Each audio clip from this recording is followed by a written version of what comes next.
Toulouse, le 30 septembre 2002. Caroline regarde le flacon d'huile d'amande douce posé à côté du paquet de lingettes. Pierre n'a pas eu le temps de lui expliquer comment réaliser le massage pour Tony. La veille, elle avait finalement rejoint la cuisine pour éviter une dispute entre les deux frères. Yves avait quasiment mis Pierre dehors de l'appartement. Il s'en était ensuite pris à elle, lui demandant pour quelle raison elle avait accepté l'aide de son frère. Il lui avait même reproché de ne pas l'avoir appelé à la rescousse. Le comble. Elle l'avait laissé parler sans rien dire. Il avait l'air d'être un peu alcoolisé, donc elle n'avait pas voulu rajouter de quoi le faire monter en pression. Elle verse quelques gouttes d'huile dans ses mains. Cela ne lui coûte rien d'essayer. Tony lui sourit en gazouillant. Il essaye de baragouiner quelque chose, mais rien qui ressemble à un mot connu. Quand elle attaquait le pied gauche, il commençait à fermer les yeux. C'était magique ce truc. Elle le pose dans son berceau et le regarde dormir paisiblement. Caroline soupire longuement. Elle se sent le cœur lourd. Elle ne voit toujours pas quel sens donner à sa vie. La sensation de paix ressentie hier après sa sieste avait été de courte durée. Elle retourne dans sa chambre et récupère la plaquette de comprimés roses dans son sac à main. Son cœur commence à s'accélérer. Il lui en reste 18. 16 pour elle en maintenant la dose de 2 pour son fils. Reculer pour mieux sauter, dit l'expression. La voici au même point qu'hier. Elle a attendu que son mari parte pour sortir du lit. Elle ne voulait pas courir le risque d'une dispute ce matin encore. Il est 8h13. Yves sera de retour aux environs de 16h30. Le délai est suffisant, cette fois encore, pour être sûre de passer dans l'autre monde. Caroline inspire profondément. C'est le moment de passer à l'action. Elle arrivait devant la cuisine quand la sonnerie de son portable l'avait contraint à retourner dans sa chambre. Elle hésite à répondre. C'est Pierre qui l'appelle. « Salut, Pierre. »« Bonjour, Caroline. Comment vas-tu ? Et Tony ?» Tony va bien mieux. La fièvre est tombée, il est à 37,2 ce matin. Je lui ai massé les pieds après son bain et il s'est endormi de suite. Je te remercie pour le filon. C'est génial. Je suis content pour lui. Et toi, alors, comment te sens-tu ? Caroline tente d'avaler la boule d'angoisse coincée dans sa gorge. Elle sent les larmes monter, mais elle ne veut surtout pas pleurer maintenant. Elle doit paraître forte jusqu'au bout. Je vais bien, rassure-toi. C'est pour me rassurer que je t'appelle. Yves était méconnaissable hier soir. Il se comporte comme cela tout le temps avec toi ? J'espère que non. Caroline se mord la lèvre. Personne ne peut se douter de ce qu'elle vit au quotidien. Il est vrai qu'elle se donne beaucoup de mal pour maintenir l'illusion du bonheur. Gabriel, à qui elle se confie, ne semble pas vraiment la comprendre. Alors, qui le pourrait ? Non. Hier, je pense qu'il avait abusé du vin chez tes parents. On se dispute, c'est vrai, mais hier c'était particulier. Je vais devoir lui parler. J'ai l'intention de l'appeler à sa sortie de l'hôpital. Je veux lui proposer de prendre un café avant qu'il rentre chez vous. Je voulais m'assurer au préalable que cela ne te poserait pas problème dans ton emploi du temps.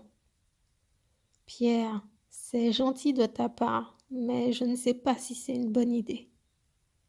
Caroline, je me dois de lui parler. Hier, je ne lui ai rien dit quand il m'a parlé de votre dispute et je le regrette.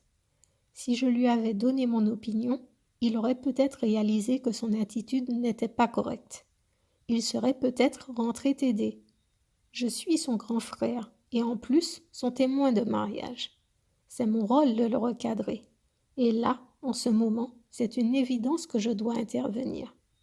Alors, as-tu besoin de ton mari cet après-midi ?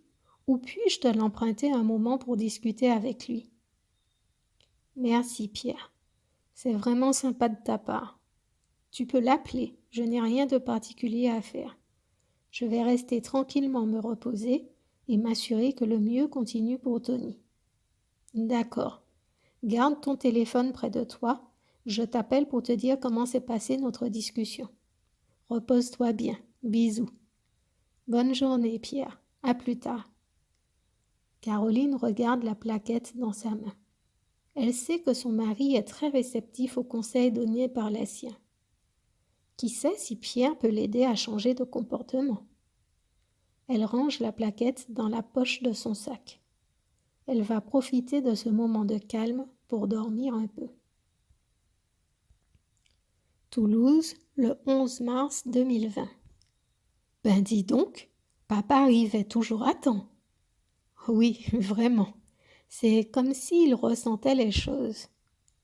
À quel moment tu t'es débarrassé de ces fichus médicaments? On y arrive. Toulouse, le 30 septembre 2002. Caroline se réveille en sursaut. Elle entend Tony pleurer. Ses yeux cherchent l'heure sur la table de chevet tout en se levant. 12h22. Eh bien, elle a bien dormi. Il doit avoir faim, tout simplement. Coucou mon ange, tu as bien dormi? Tu es prêt pour manger? Caroline vérifie sa température. 37,1. Tout va pour le mieux. Elle détache les pressions de son body bleu pour s'assurer de l'état de sa couche. À peine mouillée.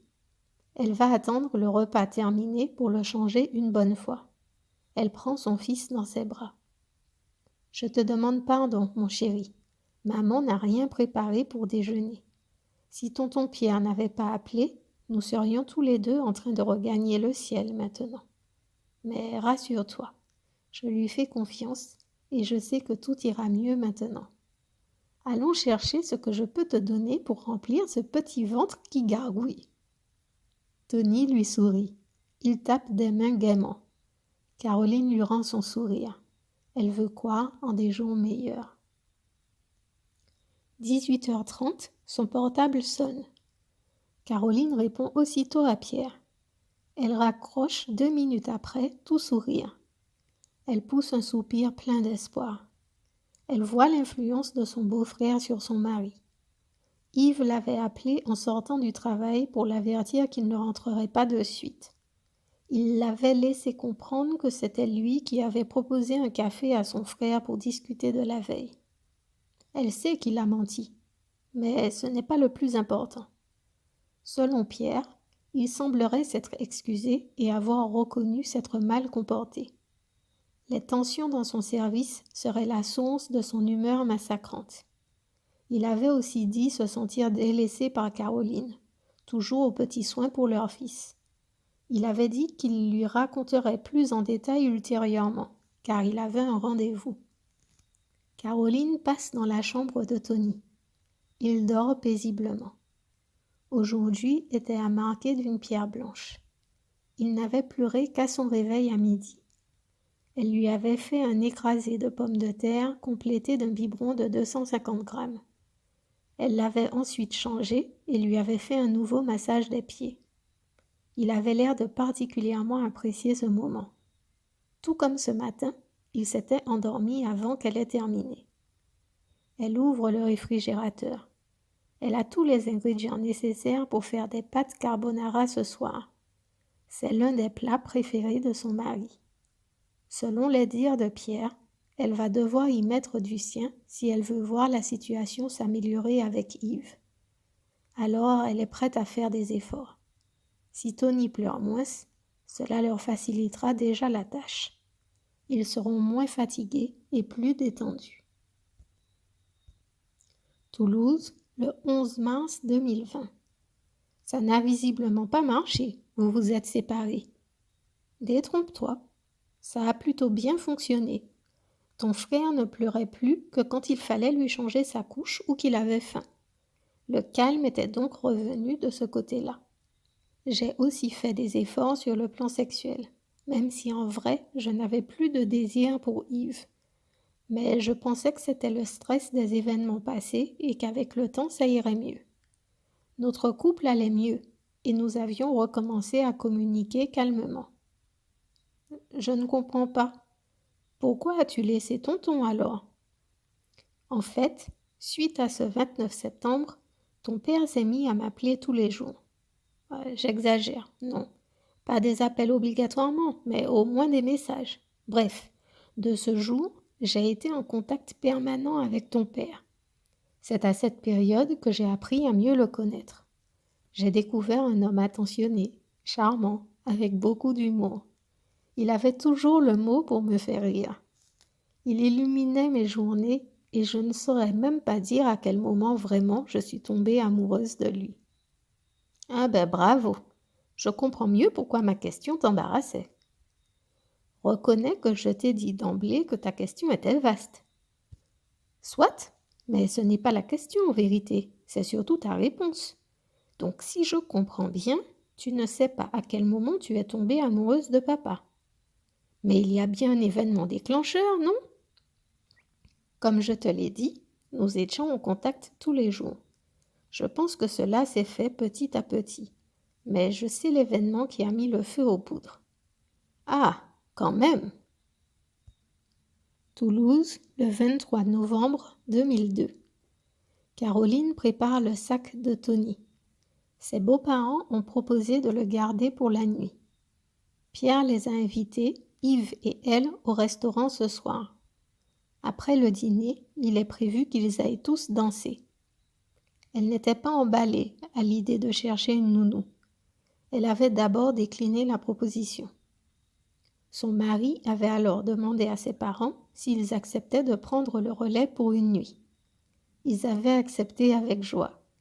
Ils en avaient profité pour proposer un déjeuner le lendemain midi. Ce serait l'occasion de récupérer Tony. Depuis la dispute du 29 septembre, Yves avait pris de bonnes résolutions. Il avait restreint les déjeuners familiaux du dimanche à une seule fois par mois. Pour compenser, il rendait visite à ses parents les après-midi où Caroline travaillait. Plus qu'un seul des 2 dimanches où elle ne travaillait pas était donc dédié à ce moment imposé. Elle glisse un petit flacon d'huile dans la poche intérieure du sac. Le massage des pieds fonctionne toujours à merveille sur Tony. Cela leur avait changé la vie. Elle avait prévu plusieurs vêtements et mis des couches en quantité suffisante pour 2 jours. Pourtant, il partait pour à peine une journée. Mais mieux vaut prévenir que guérir. C'est sa nature. Elle ferme le sac, certaine d'avoir mis plus que le nécessaire. « Chérie, j'ai terminé. Tu peux y aller maintenant si tu veux. » Mes parents avaient dit à partir de 17 heures. Ça leur donne le temps de faire une sieste. Excuse-moi, je n'avais pas cette donnée. Caroline sourit. Yves essayait de faire marcher leur fils. Le petit avait la frousse de faire un pas seul. Tant qu'on lui tenait les 2 mains, tout allait bien. Lui lâcher une seule suffisait à le faire pleurer. Elle les laisse dans le salon et se dirige dans sa chambre. Elle ouvre son armoire. Elle pousse un profond soupir. Cela fait tellement longtemps qu'elle n'est pas allée danser.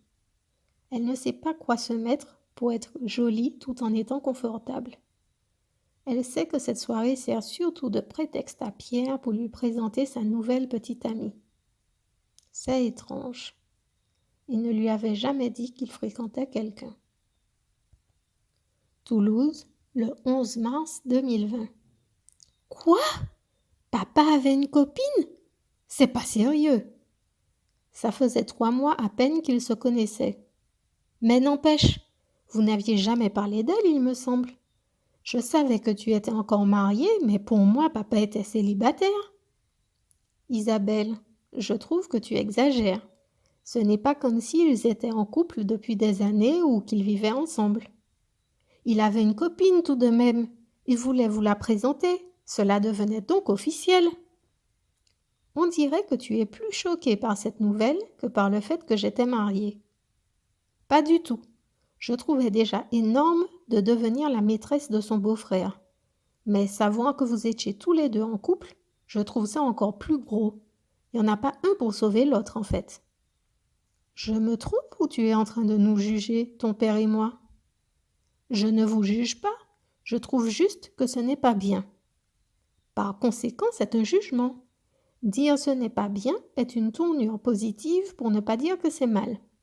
Si nous sommes toujours ensemble et heureux 17 ans plus tard, je pense pouvoir dire que nous avons bien fait. Quand bien même nous nous serions séparés 2 mois plus tard, nous n'aurions pas de regrets à avoir. Tu es sérieuse en disant ça? Mais non, c'est une blague. Et pourquoi donc? Pas de regrets après seulement 2 mois? En ayant fait souffrir des personnes autour de vous? Ce n'est pas possible. Tu sais, je peux comprendre ton raisonnement. J'ai eu des remords pendant longtemps au sujet de ton oncle. Je sais que nous l'avons beaucoup fait souffrir. Mais l'amour ne choisit pas.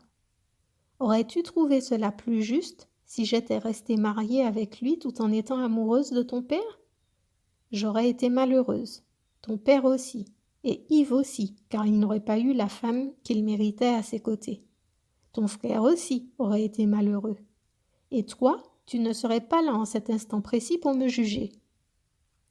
Je ne te juge pas, maman, mais mets-toi à ma place. Ce n'est pas banal comme histoire tout de même. Ça me fait l'effet d'être dans le scénario d'une série américaine.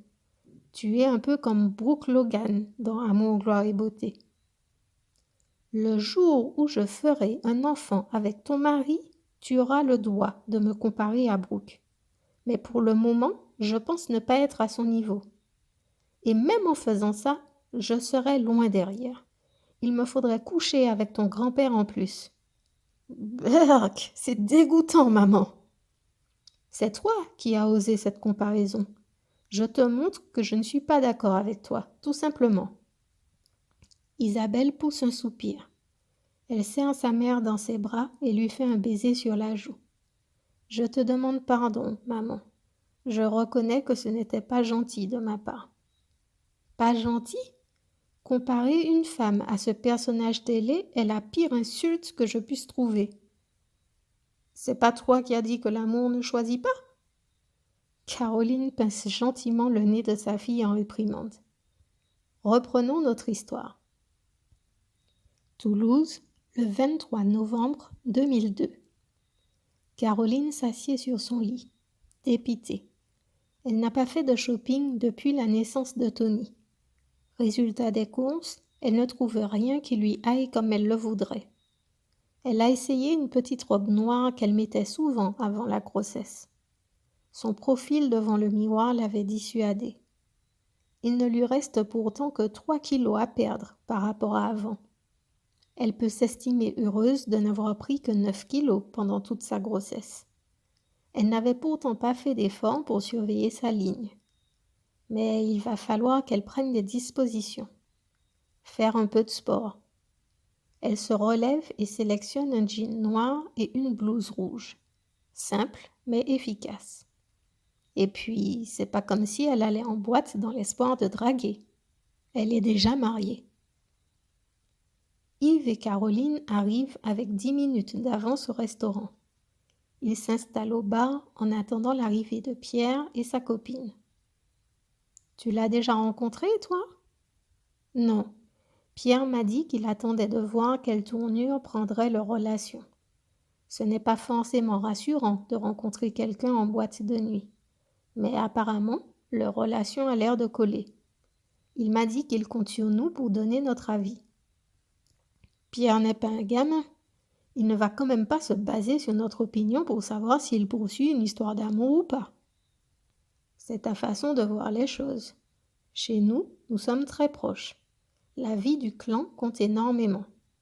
Si mes parents ne t'avaient pas apprécié, je ne pense pas que j'aurais continué à te fréquenter. Ah bon? Qu'est-ce que tu crois? Le déjeuner avec mes parents était un test.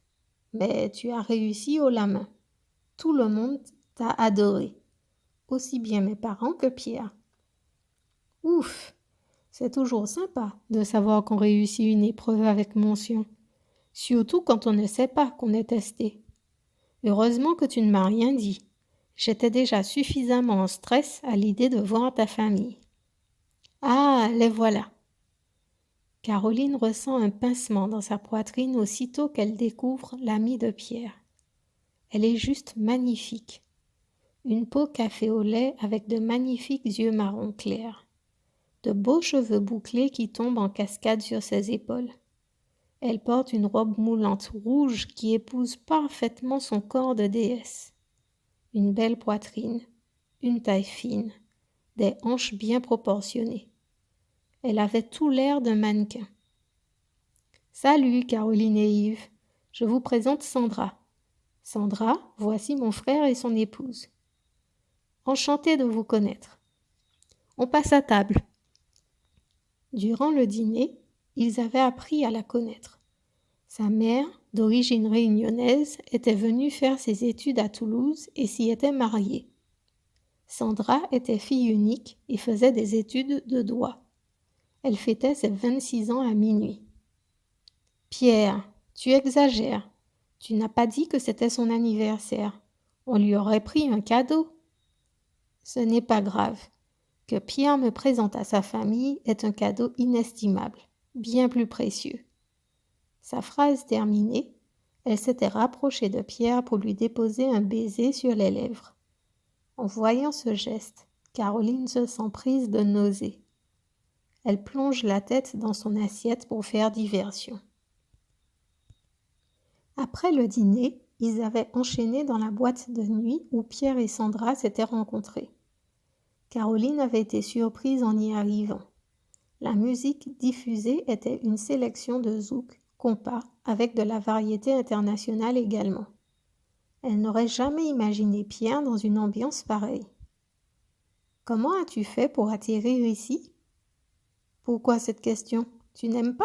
Je pensais que ça te ferait plaisir, au contraire. »« Ah oui, bien sûr, c'est la musique de chez moi. Je suis juste étonnée que tu connaisses ce genre d'endroit. » Pour être honnête, je ne connaissais pas non plus. J'ai un copain de l'époque de la fac qui est guadeloupéen. Comme par hasard, il était en vacances au mois d'août, mais il prenait l'avion la veille de mon anniversaire. Il voulait à tout prix faire la fête avant son départ et nous sommes venus ici. Et c'est comme ça que j'ai rencontré Sandra. C'était probablement écrit ainsi. Sandra attrape Pierre au même instant par la main. « Excusez-moi de vous interrompre. Chérie, c'est notre morceau, allons danser. » On terminera la discussion après. Pierre se lève et gagne la piste, main dans la main avec Sandra. Caroline sent la brûlure dans son estomac. Leur morceau, il sait danser le zouk. Elle adore ce titre de Tony en plus. Yves se rapproche d'elle et la couve de son bras droit. Le cœur de Caroline accélère dans sa poitrine. Son regard ne peut se détacher du couple sur la piste. Elle va de surprise en surprise ce soir. Son beau-frère danse le zouk. Et de ce qu'elle voit, il danse super bien en plus. Toulouse, le 11 mars 2020. Tu étais jalouse, pauvre maman. Ce n'est pas bien de te moquer de moi, ma chérie. Isabelle resserre son étreinte sur sa mère. Elle l'embrasse tendrement. Je ne me moque pas, j'essaie juste de visualiser la scène. Je me dis que c'est certainement à ce moment que tu t'es rendu compte que tu étais amoureuse de papa. Je pense que c'était les prémices, même si en vrai, la jalousie n'apporte rien de bon dans un couple. Je trouve que c'est normal d'être jaloux si on est amoureux, non ? Pour moi, la jalousie est surtout la preuve de manque de confiance en soi. Ce sentiment risque fort de te faire vivre un enfer, car tu te sentiras toujours en compétition, et par conséquent, toujours en danger. Comme tu vivras un enfer, tu feras vivre un enfer à ton compagnon. Et si lui s'aime un minimum, il aspirera à retrouver sa liberté. Isabelle s'écarte de sa mère pour la regarder. Elle fait la moue. C'est compliqué ton histoire là. Comment peut-on aimer et ne pas être jaloux ? Cela me semble impossible à faire.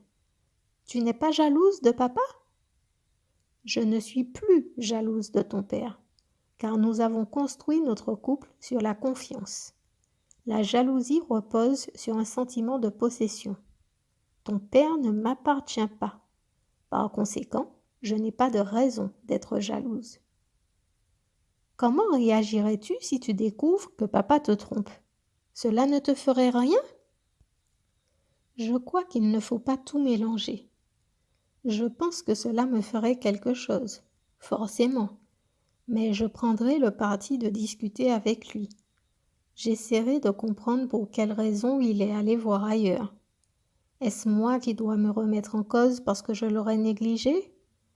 Dans ce cas, pour quelle raison n'avait-il pas discuté avec moi avant pour me permettre de rectifier le tir? Est-ce plutôt parce qu'il voulait se rassurer sur son pouvoir de séduction? Était-il tombé amoureux de cette personne? Tu sais, les raisons pour tromper sont multiples, mais je crois qu'on ne trompe pas par hasard. Il y a toujours une source, et c'est cette dernière qui peut faire la différence par la suite. Une fois la trahison découverte, une autre étape commence. Une autre étape? Tu pourrais rester avec lui en sachant qu'il t'a trompé? Déjà, je constate que tu évoques l'hypothèse que ce soit lui, mais je pourrais être moi à l'origine de la tromperie. Ouais, ton passé ne joue pas en ta faveur non plus. Je me demande comment vous avez fait pour vous mettre ensemble en sachant pertinemment que tous les deux vous étiez des trompeurs. Tu es encore à un âge où tout te semble soit blanc, soit noir. Mais pourtant, dans la vie, ce n'est pas aussi simple. Je le redis, l'amour ne choisit pas. Et j'estime que quand on aime sincèrement, on doit faire des compromis. Et on doit miser sur l'avenir sans rester focalisé sur le passé. Et dans le cas de ton père et moi, vu tout ce qu'on a affronté comme difficulté pour être ensemble, c'est déjà une preuve d'engagement sincère, je trouve. Tu parles de papy et mamie? Continue ton histoire, je vais essayer de ne pas t'interrompre.